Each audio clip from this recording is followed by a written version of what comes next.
Thing number one, characters versus plot. I started with plot, and I thought that plot was going to carry me through the whole. I start with characters.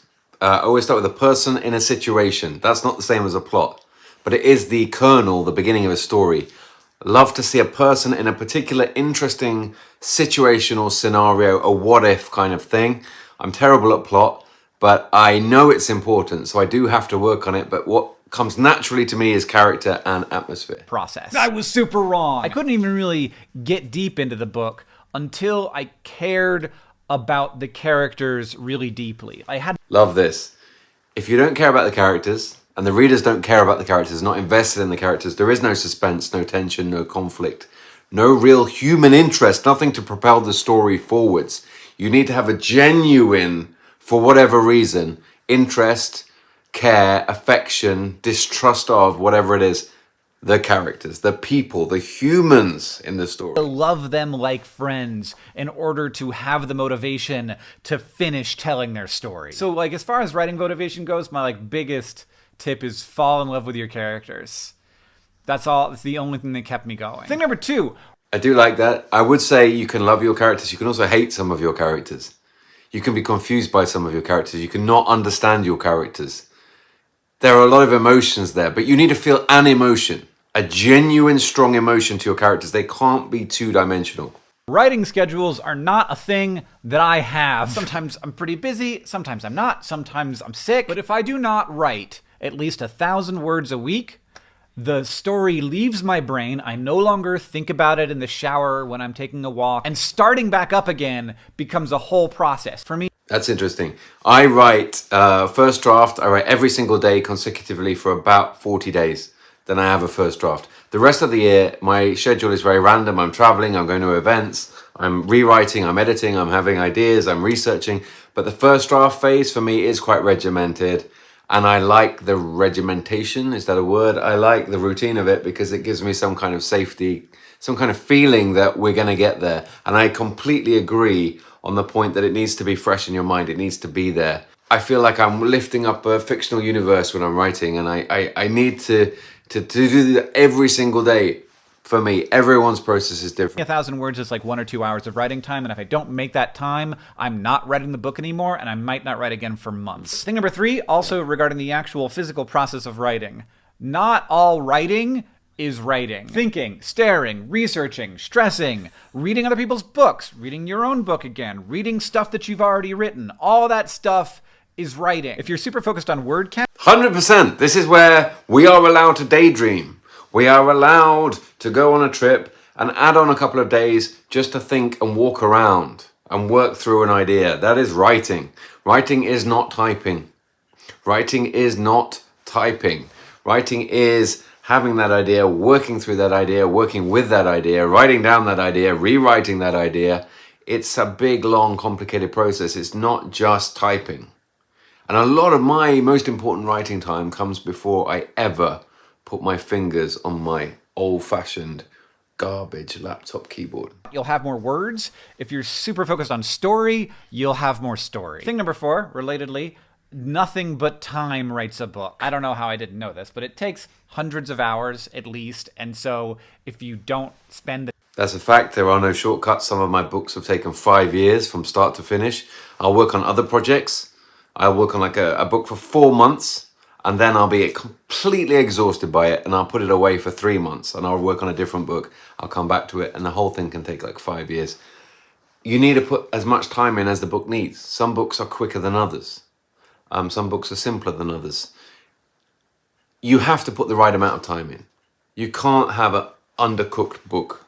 You can have an overwritten book, but you can't have an undercooked book. Time, it doesn't get done. Thing number 5, plotting, for me, is a process of constant retcon. I don't know how other people do it, but I'm writing and then I realize that something earlier in the story doesn't make sense or isn't necessary or is too loose. And then the first book, I would go back and fix that, which was terrible. One, because like I might get further into the story and then have to go back and fix that exact same thing again. It takes 1,000 years to look it up and fix it. It takes... Agree with this. You have to get to, for me, I have to get to the end of the book. I have to get to the end of the story. Then I go back and fix it. Then I have to get to the end of that edit, go back and do it again.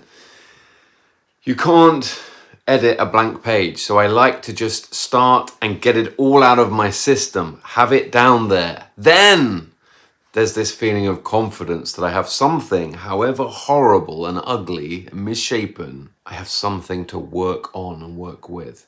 Don't keep going back and fixing little things. Let the momentum of the story come out of you and get to the end of it before you go back and start tinkering with things. Again, other writers have completely different methods, but on this, we are agreed. Out of your flow. So the second book, I just created a folder in my project file, and it's called Things to Change. And it's just full of stuff I need to change so that I don't miss it in revision. Thing number 6, the characters have to be in control. If I'm controlling them, then they aren't real and they're not gonna feel real. Thing number 7, oh my God, why didn't I know? With that, that's a complicated one. Like, are you in control of your own novel? I often get asked this if I say a character did something that surprises me, and a reader will say, who's in control here, you or the characters? I don't think, for me, it's not 100% the characters. I am in some degree of control, but the characters certainly can surprise me. And they have kind of agency and autonomy, and they have a life of their own, but I can steer them as well. So for me, that's a hybrid. You don't have to write linearly. This time around, if I'm excited about a scene, I go and I write that scene. And it doesn't matter if it's going to take place like at the last quarter of the book and I'm in the first quarter. This technique blows my mind. Lots of my author friends do it. They'll start in scene 17 in chapter 12, and I can't do it. I have to start I'm very simple. I have to start at the beginning, work my way through the story as the story unfolds, because it unfolds for me, writing it, as it does for you reading it. And then I get to the end. I can't start in the middle or the end. That's just me personally. I cannot do that. I could edit, I guess, starting in the middle. I don't know why I would. But I like the idea that I'm telling myself a story. And therefore, for me, I need to start at the beginning. Eventually fill in all the gaps. Like, there's definitely going to be things that I have to change about that scene. But also everything that I've written up to that point is going to mesh better with that final destination. And even more importantly, sometimes a scene you're really excited about, they're big scenes, they're important scenes, they turn out that they don't work. And like, then if you write up all the way to that scene just to get to that scene and it doesn't work, it's a disaster. So for me, it's been really good to know that you have to be very flexible. You can dream up the massive finale, or that a twist that happens 2/3 of the way through the book at the beginning of Act 3, and then it just doesn't work when you get there. And so you have to be nimble and allow it to evolve organically so that it actually feels like a real story. You can't force stuff in there because you have this big set piece action scene in your head or this romance scene in your head. If it doesn't fit with the characters and the story, leave it out and be nimble and pivot.